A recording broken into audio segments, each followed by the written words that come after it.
Okay.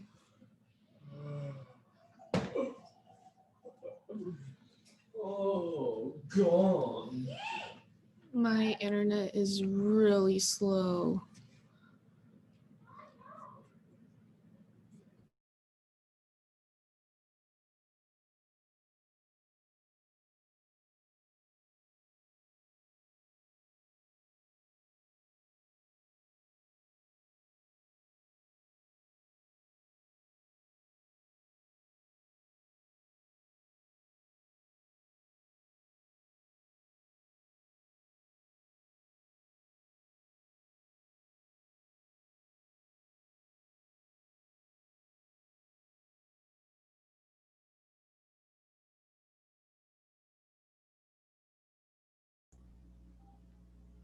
Hi there, good afternoon.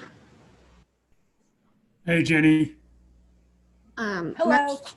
Thanks for waiting. My internet is crashing. It's a little bit slow right now, but it seems to be steady. So we should be good. I see Dr. here and more people are admitting. Dr. Stevens, thank you for waiting. My internet was being, it's been a little off today. It's happening these days. No worries. All right. Hi, everyone. Welcome to Thursday's 1 p.m. meeting with Dr. Mark Stevens. We are going to be going over glorifying our small accomplishments, right? Finding glory in our accomplishments. Yes. All right. Hello, everyone. I see familiar faces. Are there two Garys? No, there's only one. I'm trying to get off the other one. Well, we charge you extra. You're charged extra if you're on here twice, you know, so. No, I thought I was having problems signing on. Yeah. How's everybody doing? Let's do a quick little check-in. What's on your mind these days? What's on our mind? Yeah, a lot to choose from. Yes. Just kind of thinking about the holidays and trying to do it all safely. Yes. Mm-hmm. They're not easy decisions to make. No. About kind of how you determine what's safe and what's not safe and what your threshold is for that. It's pretty, I don't think we've been faced with having to make decisions like that very often in our lives. So this is kind of new. It's a different kind of decision-making process and a roadmap. Yes. Yeah. How are others doing? What's on other people's minds these days? Well, of course, it's COVID.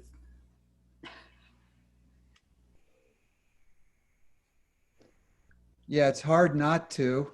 Although I seem to find people every once in a while that just, they don't want it to bother them. And on one hand, I'm a little bit envious, and on another hand, I'm kind of angry with them because it feels irresponsible not to worry. Or at least be concerned, right? At least be concerned, you know. On the mask. Well, I know some people have gone back to the gym because didn't gyms reopen? Yes, they have. And that seems to be like a place to just spread where there's sweat and talk and I'm thinking, why do you need to go to a gym? There's so many, and I don't mean to, if I'm putting down anybody on this call, I don't mean to do it, but there seems to be so many ways to exercise without having to go to the gym. Just yeah, so and especially because we live in such a state where we have great weather. Yes. I mean, we're not in Florida where we're, trapped inside, and I mean other places, Well, So many options. I saw, yeah, Utah's filled with snow these days, and my son lives in Colorado, and that's filled. I don't know if you all know about this. I found out about it through my wife, who she retired about 3 years ago. She's going to be 70 in just a little bit of time. And she joined the Encore program through Pierce College. Is anybody familiar with the Encore? ENCORE. No.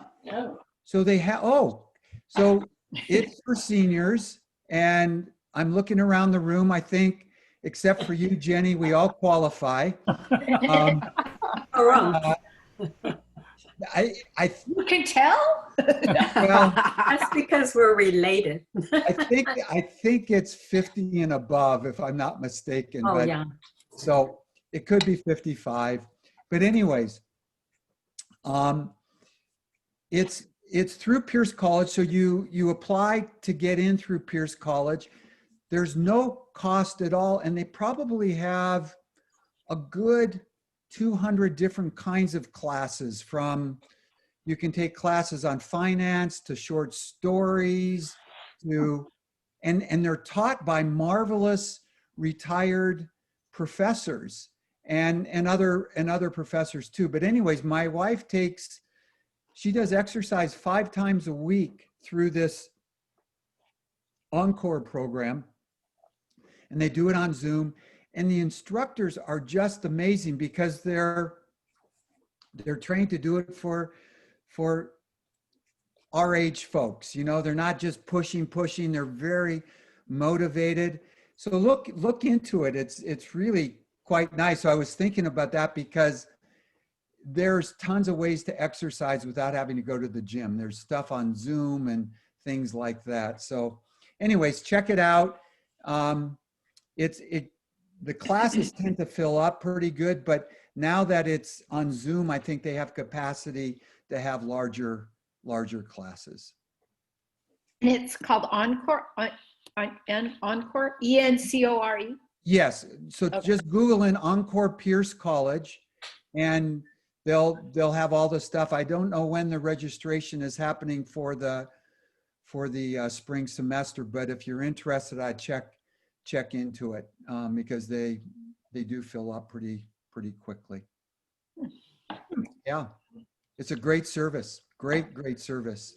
The meaning behind it is they get funding for it, and the funding is because they did some research that senior citizens that get involved in this go to see their doctor less. So they're able to take one bit of chunk of money around medical and put it in this as a preventative kind of endeavor, just using your brain more, signing up for classes, having good, there's a little bit of a social aspect to it. People see each other on the same classes. So it's quite nice.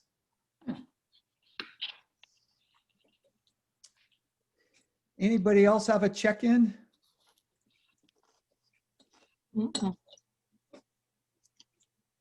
You guys getting together for Thanksgiving, or how are you doing that? Or not doing it?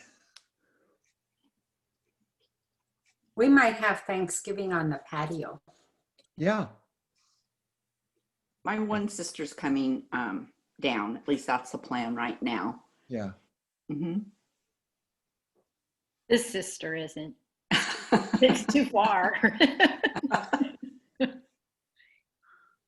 So, yeah, my sister lives up the block from me. She lives 5 houses away. So oh, that's nice. we're going to be outside, but it's going to be cold, I think. So we got the heaters and the blankets and all of that, and just a small crowd. Mm-hmm. Dr. Stevens, I have a check-in. Yes. So I haven't really been putting myself on the weight scale or on any body analysis machine, just because I thought I just haven't been consistent with it because I don't want to know what the numbers are because I know I've gained weight. And then I went onto the actual scale, and I've gained 20 pounds. I'm the heaviest I've been ever.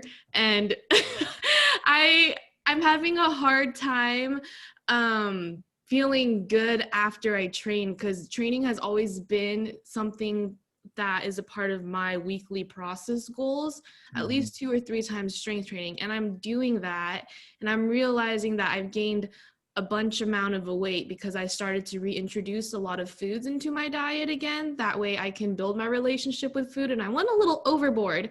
And now I'm trying to find joy again in training and feeling good about it. So it's been hard. Not all coaches have it together here. Just to kind of like let everyone know that, I mean, I feel and I understand what people go through too when they get on the scale and see a number. And yeah, so I thought I should share. Maybe it's all muscle. It's I've looked Maybe at not all, but some. not all muscle, some muscle, some muscle. There's definitely muscle there. But another thing too is just sort of like looking back at where I was a year ago, because I was at my most fit, best shape ever, and looking at like where I'm currently at with my body right now, there's a difference. Like my 3 Wins dry fit shirt used to be loose on me, and now it's tight on me. So I know that I've gained some fat. So it's hard. It's COVID. Blame it on COVID. Yeah. The refrigerator's just is in our sight way too often. But Jenny, just to respond to what you're saying, I think that how you rebound from this is much more important than any weight loss that you had. This is the I don't know if the right word is test, but this is the opportunity for growth. And so I like what I've heard so far, because you're, at least how you're saying it publicly, you know, you're not going to just kind of beat yourself up to a point where you just give up. So this is a great place for you to reflect and to look at yourself honestly, and to be able to say, okay, I'm a human being. There's stuff going on.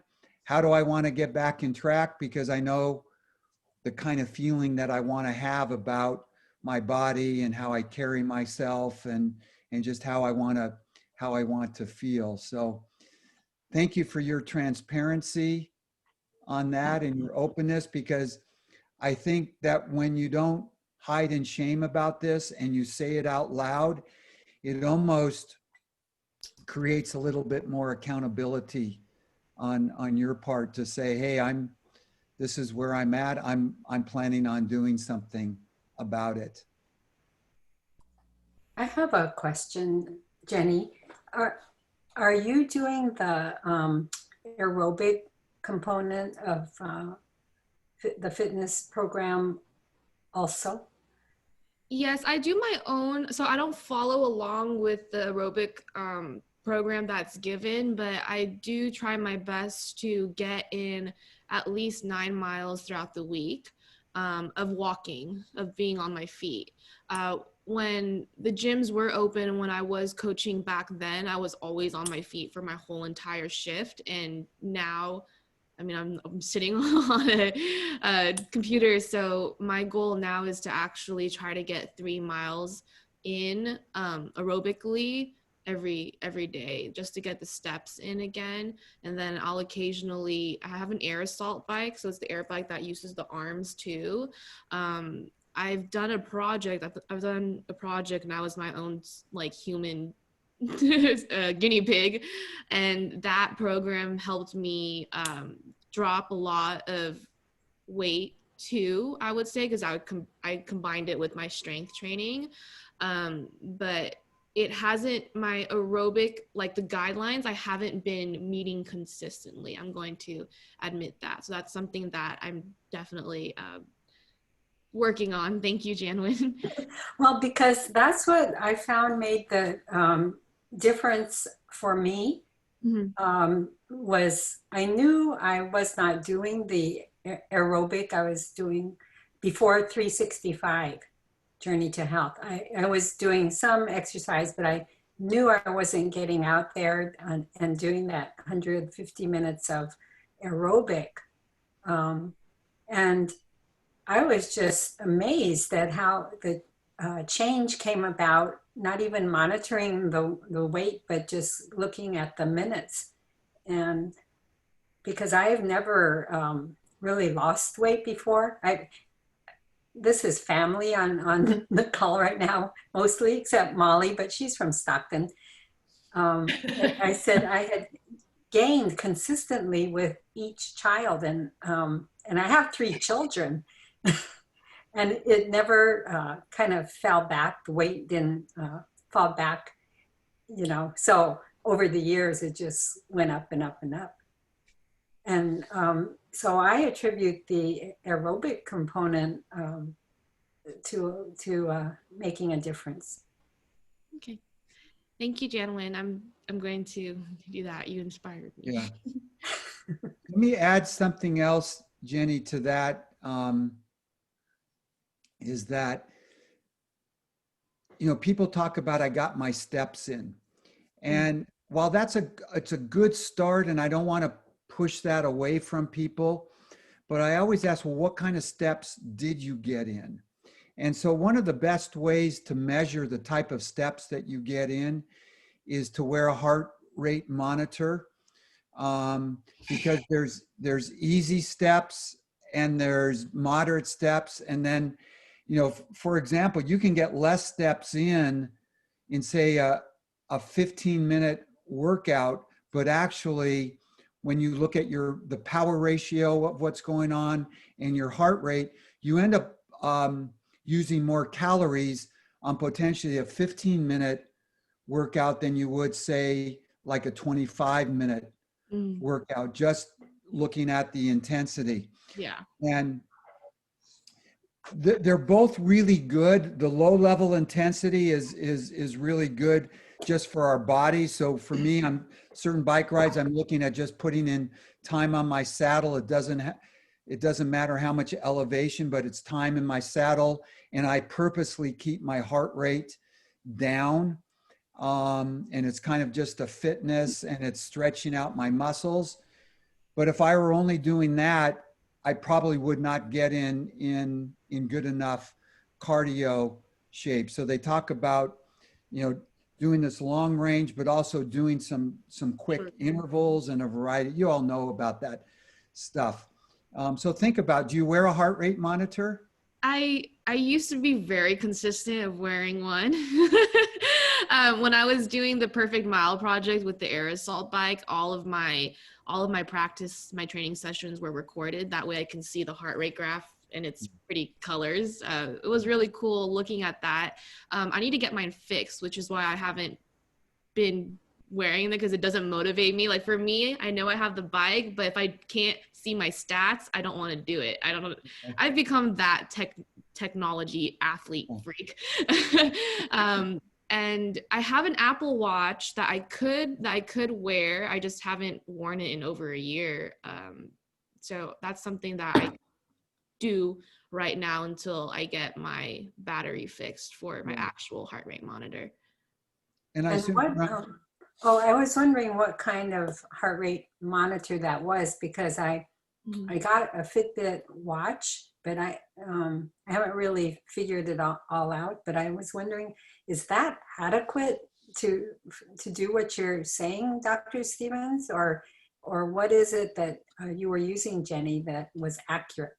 Yeah. It's chest. Wrap around. Yeah. Mm-hmm.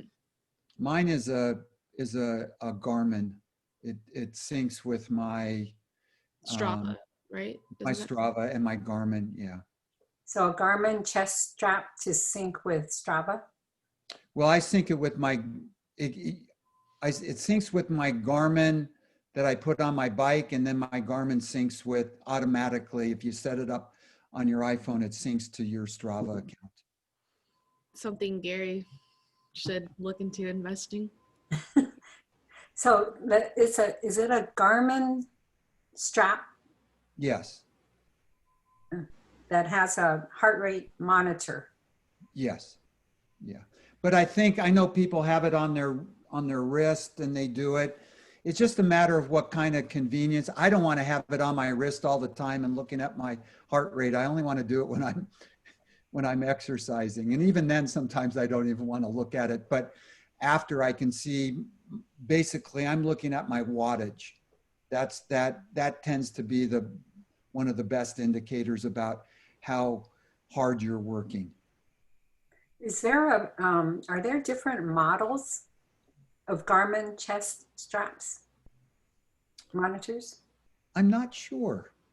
I mean, I didn't know if there was a, like low model and high model, less expensive, more expensive.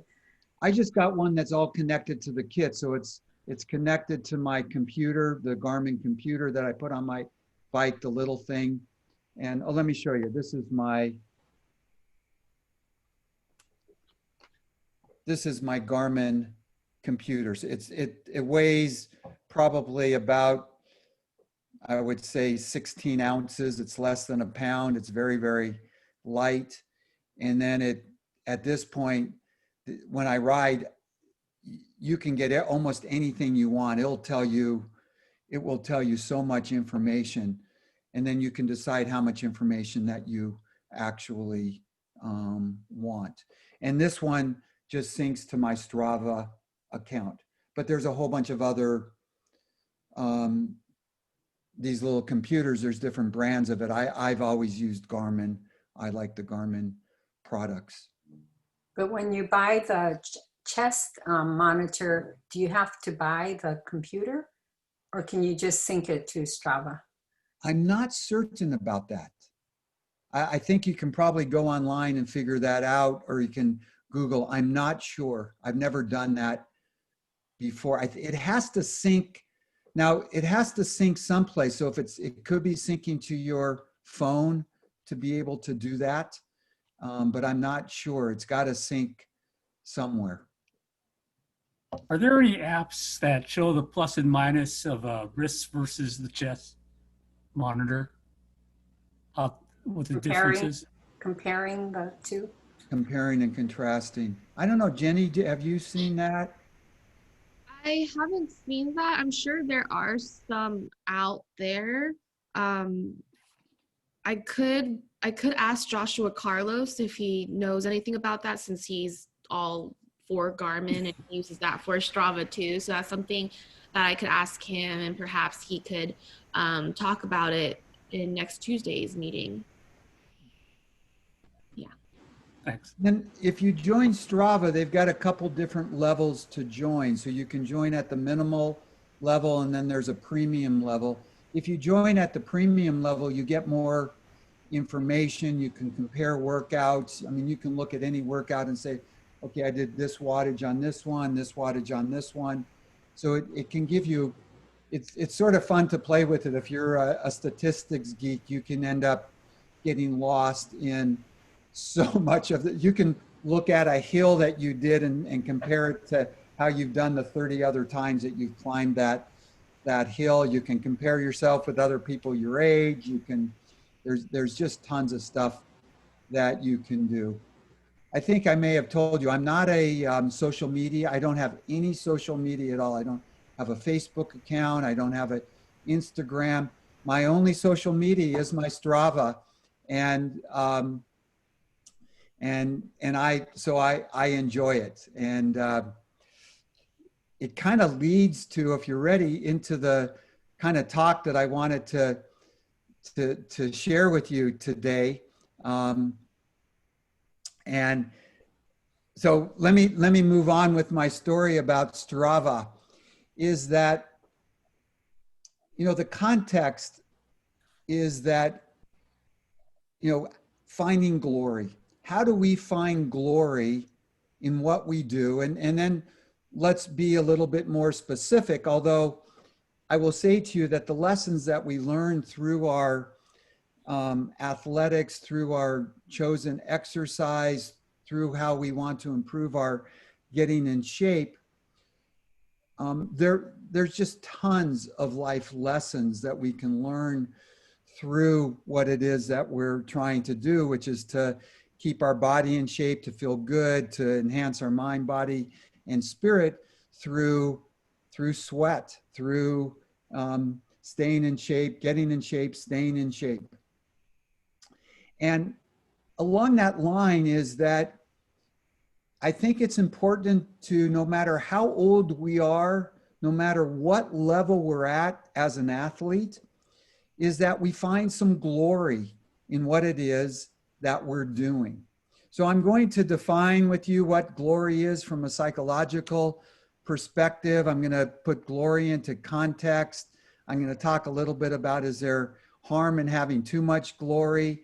And then I'm going to finally kind of look at the value of finding perspective about experiencing glory and some ways to consider finding glory. So back to Strava. How many of you are on Strava? All right, okay. So you know about kudos, right?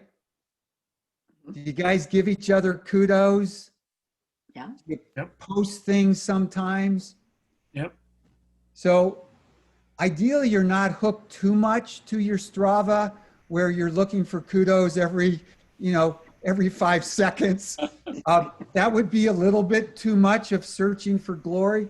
But I think if you know the experience is that, after we do something, we kind of look, who's going to give us this little taste of glory in that kudo? And I'll look over it and say, okay, who gave me that thumbs up? And every once in a while, someone will make a comment as well. Now, if you look on Strava, there are what I consider glory seekers. They have like 10,000 followers, and they'll actually try to follow you. And I'm thinking sometimes, I don't know if you get this, is you'll get somebody that will follow you and you go, who is this person? I have no idea who they are. And then you look at them and they've got 10,000 followers. They're just trying to increase their glory committee. So, there are people that I think are doing a little too much on Strava to try to seek glory, where they're looking at how many people. It's still just a kudo, but to be humble about it and to be realistic about it, it kind of feels good. And so that's a very small taste of my kind of, where do I find some glory in what I'm doing in my life around exercise. And then for me as well, that's something external. So someone will give me their little thumbs up, and I get a little bit of a charge, and it's like, a little bit of light shined on me, almost like I'm 5 years old and people are applauding me. But then I look for glory internally without anybody else necessarily recognizing it. Although some people can recognize it, so they have this function of PRs where you're doing your personal record. And so I look at it, and my internal glory is just sort of looking at over time, how am I improving? And sometimes I've surprised myself where I compare where I was 6 or 7 years ago, and I go, I'm writing faster than I was 6, 7 years ago, and I was doing okay 6, 7 years ago. So there's a little bit of this internal applause. Now, how we gain that internal applause is really up to us. And it could be through a PR, but it could be through, boy, I'm spending more time on my bike than I did 6 years ago. Whatever that is, so there's some kind of internal glory as well. So I think that one of the myths about finding glory in our lives is that we should stop doing it as we get older. Like it's too immature to seek glory when you get older. It's like, that's only for the kids stuff. And my statement is, no, it's never too late to seek glory. Now, how you do it, at what expense, and you want to monitor that, because I know some people that are just absolutely, they've just gotten addicted to finding glory, you know, trying to find 5,000 people that are your followers so you can get that thumb up. That might be a little bit too much. But I would ask you all just internally for 30 seconds, you know, how do you feel about at I'm going to say at our age, besides Jenny, sorry about that, Jenny, but at our age, how do you feel about seeking glory? Is it, you know, and I know there's a cultural piece, but there's also an age piece to it as well. So think about it for 20, 30 seconds. How are you seeking glory? And is that okay with you? Do you give yourself permission to seek glory in your accomplishments?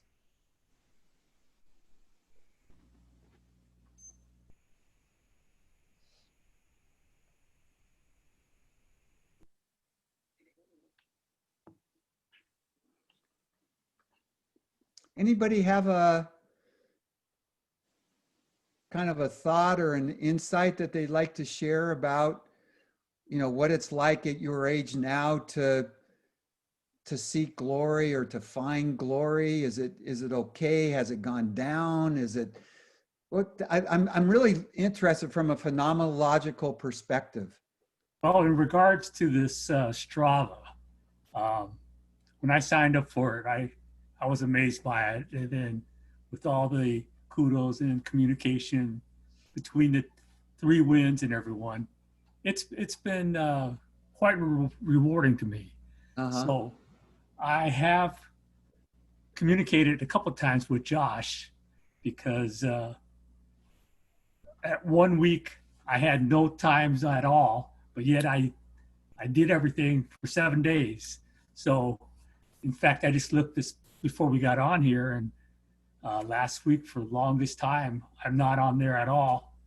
Whereas in my dailies, I was up there. So that hurt my glory. Yes. Yes. Because you didn't get kudos? You weren't Well, on I that. got individual kudos from people, yes. We're going to go back now and give you kudos on all everything you've done. But what do you mean for a week? What did you not do for a week? Well, actually, you know, in the leadership, Yeah. the leaderboard, Yeah. for the longest time, my name wasn't there at all when I probably was top 5. Why wasn't it there? I'm sorry. Why wasn't it there? What did you do differently? Josh said he would look into it. Oh. So the leadership boards are usually you get your 3 top leaders in a certain categories. And I know strategically, I have heard, which is from my perspective a little bit too much like seeking glory, that I know people that wait because usually it's Monday through Sunday and it stops after your Sunday workout. I know people that will wait to see what other people have done on their Sunday ride or their Sunday walk and go, oh, I need to get 3 more miles or I need to get 20 more minutes to be the leader. And they actually carve their workout so that they could either be on the leaderboard or be on the top of the leaderboard. Wow. So it's kind of a funny competition. Kind of extreme. It's a little bit extreme. I agree with you 100%. Yeah. I think for me, I know for me that this is going to sound kind of, I don't mean for it to sound conceited at all. Go for it. Go for it. But for me, it's internally. Like, okay. I know, what my day has been as far as being active. And as far as exercise and, getting out and moving, I move more now that I'm retired than I did when I worked. Yeah. Because I have the time. And yes. like I was telling my sister the other day, because after we got off of the family meeting on Tuesday night. Usually on Wednesday, I'm like, okay, I'm going to have a better week. I'm going to, use my little weights. I'm going to do, so next Tuesday night, I'll have something more to say than just like, oh, I didn't have a very good week, But I was just telling Moy about it because I think, I, as far as, getting out and exercising, I know for myself, I'm enjoying, I do things that I enjoy, and And that's, and, and that's, I think that's the showing glory internally yes. than, spending Tuesday night and saying, I did this, and this, but it wasn't on the workout for 3 wins. So it's intrinsic motivation, and it tends to carry a little bit longer, and it sustains itself a little bit more. And what I find is that people have their own sort of recipe to this. Some people need a little bit more external to motivate them, and some people need a little bit more internal to motivate them. So there's not one way, but it's more about you looking at your own process of what's that recipe that really works, that works for you. Yes, exactly. So a little bit more. I'm sorry. Oh, I was just going to say, what I find interesting about this program is that most of us are in our senior years that are the participants. And a lot of times I think about when I was a kid, or even the age that my kids are now, and looking back at our parents didn't model any of what we're doing. And Never. I have either belonged to a gym or done something my whole adult life, sometimes more than others. So I just find that I think that's why we are living longer, is because we know so much more than I think what our parents knew. But it also sounds, Meredith, that in your own way, you find glory by identifying as that type of person. The person that's Active willing or, to be active. yes, Yes. I And do. that shapes our self-esteem, and it shapes our self-identity. So that's to me is where I'm moving towards this definition of glory, that it could be really enhancing. Irma, I think you were going to say something. Yeah, for me, my incentive or my motivation is my dad. He lived until he was 95. And so I'm 40 years younger than him. Uh-huh. So my goal is to reach the age that he reached, because he was the kind of person that was very active until the end. He will walk 3 or 4 miles a day. Even though my mom was more sedentary, she also exercised indoors because she was a very shy person. But my dad was the kind, I think we had like the same personality, where we just want to be, healthy. And for me, that has been my motivation since I was a kid. Yeah. I think for our family, for Gary and my family and Moy and Lindy, maybe not our parents, but there are a couple of relatives that are very motivating. I think of Auntie Helen, who's she's 95, and because she lives in San Francisco on the hills. Oh boy. Walking down to the second Chinatown, Clement Street, up and down the hills, carrying the groceries. And then Gary has in-laws who live in Hawaii, Gary, the egg farm or egg ranch that had hills also, right? And you talked about how they could outpace us walking up the hills. Or, I mean, those of our age group. Yeah, and so some of them are the ones that I look up to, should we live that long. And so we could be in such good shape, right, if we continue.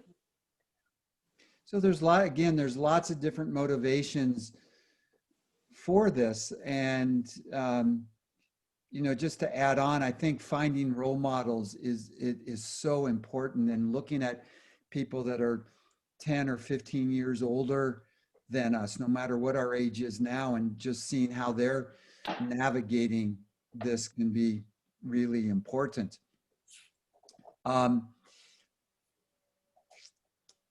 You know, back to a little bit more about glory and finding glory and using glory as a motivator, is that, you know, every human being experiences glory at some time in their lives. And to a certain extent, we all search for glory. I think as we get older, as I said, we search for it just a little bit differently. But when you look at the developmental process of being a baby to an adult, there's a part of glory that's about recognition. And so we used to do with our kids, we would clap when they would do something. We would have a big smile. And why we were doing that is that the baby experienced some sense of glory. They were being recognized, and they enjoyed being recognized. Now, there's nothing wrong with enjoying being recognized for whatever our accomplishments are.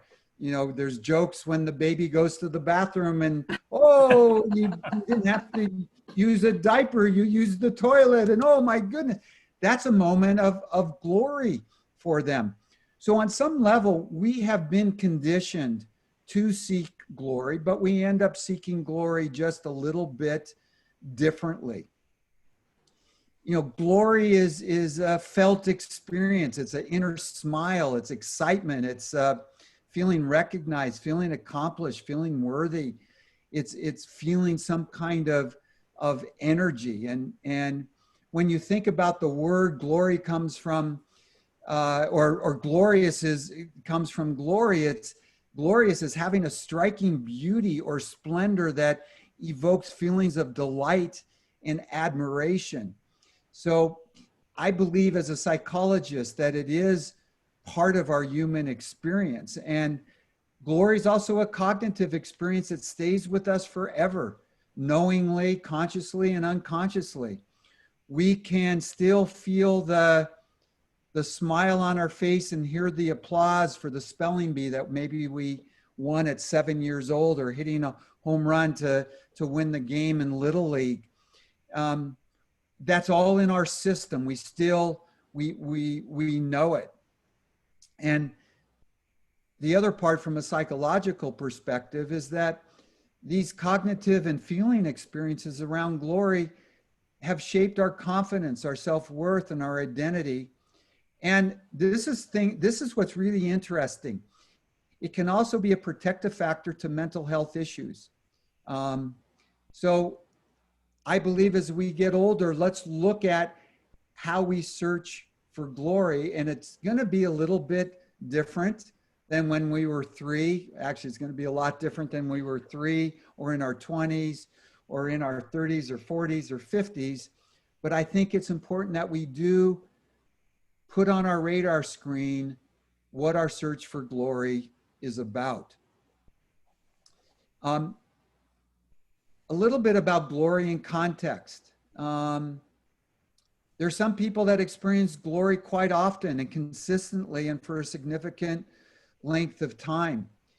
I don't know if any of you on this call, at least it's not me, I've never been a superstar, a movie star, an elite athlete where wherever you go, you're being applauded, you're asked for your autograph, where you're recognized over and over and over again. You know, that's a type of glorious experience. And oftentimes we think about that the only people that really experience glory are these superstars. And that's not true. We all experience glory in a certain way. I just gave a talk to elite athletes that have retired about how to find glory after the glory. And the good news is probably none of us on this call have to worry about some of those issues of finding glory after enormous amount of glory. But there's some psychological consequences for folks that have really experienced a tremendous amount of glory. And then when the light doesn't shine as much as it did before, how do you survive? But that's a whole different talk. But the glory, and some of you have talked about this as well, is it manifests in an external recognition. It's that kudo, it's that applause, but it also manifests itself in terms of an internal recognition. I once heard about somebody that did this solo climb, an enormous solo climb, and didn't tell anybody for 10 years. It was quite a physiological feat. And they just wanted to feel the internal glory for what it was. So they didn't tell anybody they were going to do it. And they did it. And then they told their story. I think it was about 10 years after that. So people can find glory without applause. Is there harm in having too much glory? Some of it depends on the individual. And we know of people that psychologically need glory to fuel them, and they're constantly looking for that kind of fuel. And I think it can be destructive to relationships. They can end up setting way too high expectations about, are they good enough or not? So I think that to kind of unpack, could there be some harm? Yes, there could be some harm. And I know people that, I worked with a golfer whose whole life was shattered by a tournament, and relying so much on that, reaching that goal of that would give them a type of glory, that they lost perspective. And in some ways, that's the questions that I will ask my clients, my athletes. Have you lost perspective on your true human worth? How do you find glory without applause? And then the other part is, I ask clients, and I can ask anybody, is what's your perspective that you have on how you've experienced so much glory? And that's a very interesting question, because sometimes people, they've been what's called objectified. Other people don't see them for their full human value, and they just see them as, oh, you broke this time, or you had this many records. But it doesn't really get to the essence of who they are as a human being, how hard it must have been for them to get there, what kind of sacrifices that they made.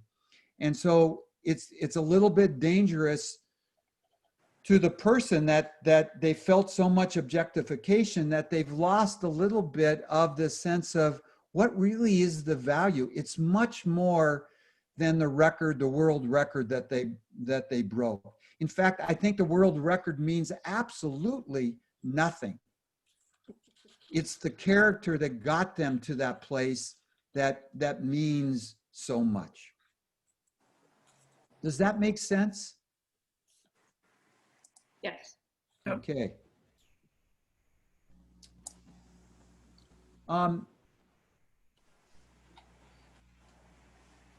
So some of the ways that I like to put glory into perspective is one question that tends to boggle people's minds when I ask them this question. And the question is, how has your experienced glory enhanced the lives of others? Because what it does is it takes the glory from being a narcissistic kind of I'm okay to something that gets externalized about that my glory has actually enhanced the lives of others. And so your glory is seen as a service to others rather than as just self-feeding.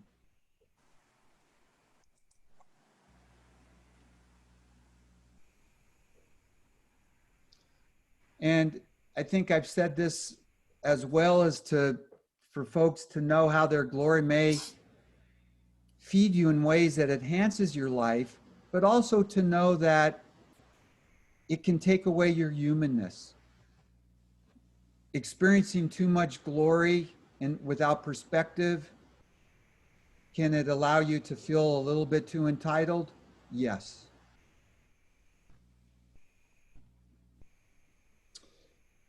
So it leads to some of these questions, and then I'll stop, and we're almost at that time, is that how can you train yourself to rely more on the internal applause than the external applause to shape your self-image and worth? And then I would ask to challenge yourself about what are some of the ways that I can experience glory through what is my purpose in life now? Is there a Strava for what kind of grandparent you are? A partner, a friend, a new hobby, a new skill? And to kind of find that meaning in life and feel good about it, that sort of to feel glory about where you are at life in terms of understanding your purpose. The other part is ask yourself and recognize the skill set you've developed on your journey to glory. And how will you use that skill set now in your current journey, no matter where you're at in your life? One of the ways that I have found to exercise glory that's incredibly meaningful is to give with complete anonymity. No chance for applause at all. No way that anybody can find out what you have done. And that's sort of this exercise of feeling good about yourself without any kind of recognition at all. In Viktor Frankl's book, he wrote in Man's Search for Meaning, and I would ask people search for meaning and purpose. In essence, finding glory is about finding meaning and purpose. It's moving from an external recognition, applause, awards, goal achievement, to really a type of recognition of one's purpose and making meaning of where we are right now. And it doesn't mean that it's void of getting some feedback or getting some kudos, but to really be balanced with us, to see what sort of motivates us in our life right now. So with that in mind, I wish you a successful path of finding your glory where you're at right now in your life. What's going to serve you, finding meaning and purpose, and whether it's through keeping your body fit and exercising, or whether it's through your relationships. They're all sort of combined, because on some level, when we're exercising, we're loving ourselves. And when we're appreciating others, we're loving others. And that's what to me, that's what it boils down to. Wow. Is that the timing of we're finished now? That was great timing. Thank you. The little music cloud that Yeah. came along with that ending. Yeah. Thank you, Mark. Thank you, Dr. Mark Stevens. I need to be careful Mark- with my. Hey, Sorry, I Mark, have alarms Mark for is everything. Mark is really, really. It fits better than Dr. Mark Stevens. I will tell you. Okay. Thank you. Thank you, Mark. Okay, You're thank you. very Thank welcome. you. May you have a thankful Thanksgiving in whatever form that it takes. And I'm just so impressed with everybody on this call. And I thought about, like, God, I want to get to know your folks, the Loy moms and dads, about what they did right to keep your family connected and laughing with one another and sharing with one another. It's a great testament to your folks about whatever they did as you all were growing up, that they've done something right, or the extended Loy family as well, because I think aren't there some cousins on this call too, and All cousins. cousins. Even if it wasn't exercise. Yeah.